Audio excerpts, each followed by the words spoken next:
Yay! Il Trovatore. See.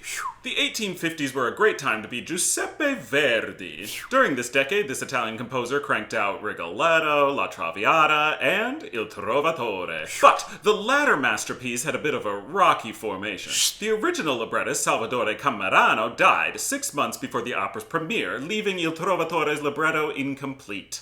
Camerano also left undone a libretto for Verdi's operatic adaptation of King Lear, an idea that unfortunately never became a reality. An absolute tragedy because that would have been awesome. Anyway, while Verdi suffered a personal tragedy losing his friend and colleague, this also created an opportunity for him and the new librettist, Leone Baradare, to make a few changes to the story. Mainly beefing up the soprano role of Leonora, giving her more stage time, a fleshed out character arc, and retaining this absolute bop in the first act.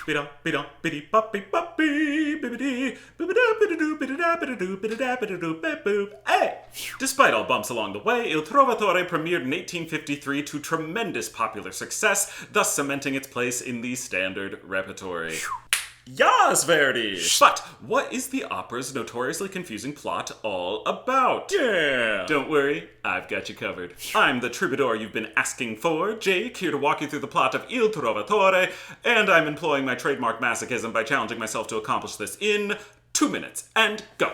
Act 1. We begin in Spain with soldier story time as Ferrando tells the troops about their baritone commander, Count de Luna. The story goes, de Luna had an infant brother who contracted an illness that was blamed on this gypsy, who was then burned at the stake. The gypsy's daughter, heeding her mother's dying wish, sought revenge by kidnapping the sick infant and allegedly burning the baby in the same fire, and that's how the story goes. Meanwhile, at the palace, the soprano aristocrat Leonora is in love. The object of her affection is our titular tenor champion, who sings serenades beneath her window. Count de Luna shows up to woo the soprano, and Manrico shows up at the same time to sing another serenade. Leonora runs out and mistakenly embraces the count, making things really awkward when Manrico reveals himself as the mysterious troubadour and as the leader of the rebel forces who opposed de Luna. Some machismo ensues and the baritone challenges the tenor to a duel. Act 2. While you and I were in line for the bathroom, the whole duel happened. Apparently Manrico overpowered the count but resisted landing a fatal blow. Instead, he retreated to his mother's gypsy camp. But get this, his mother, Azucena, is actually the baby-burning gypsy daughter that de Luna is looking for. Azucena's side of the story is mostly the same as Ferrando's grim sleepy time tale for soldiers, but with one major difference. Azucena, in her vengeful rage, accidentally flung her own infant child into the fire, and that's how the story Wait a minute, does that mean Manrico is... Anyway, a messenger then arrives saying that Leonora, thinking Manrico is dead, has chosen to become a nun rather than marry a count. Climb every mountain, ford every stream, follow every rainbow, and over to the convent, and de Luna has shown up to take Leonora by force, but not so fast. He and his troops are ambushed by Manrico's men, and the tenor and soprano make a break for it. Act 3. De Luna has laid siege to the fortress where Manrico has taken refuge with Leonora.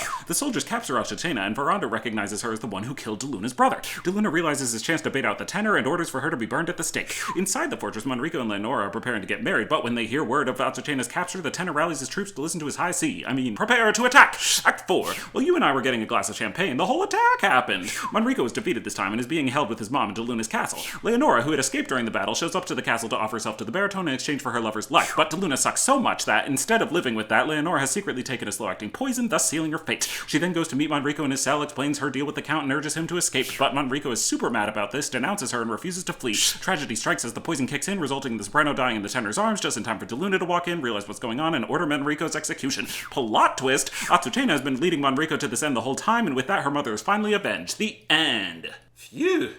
Alright, that ends today's speedrun of the opera Il Trovatore by Giuseppe Verdi. If you like this video, please leave a comment below, share it with your friends, do all those fun social media things. See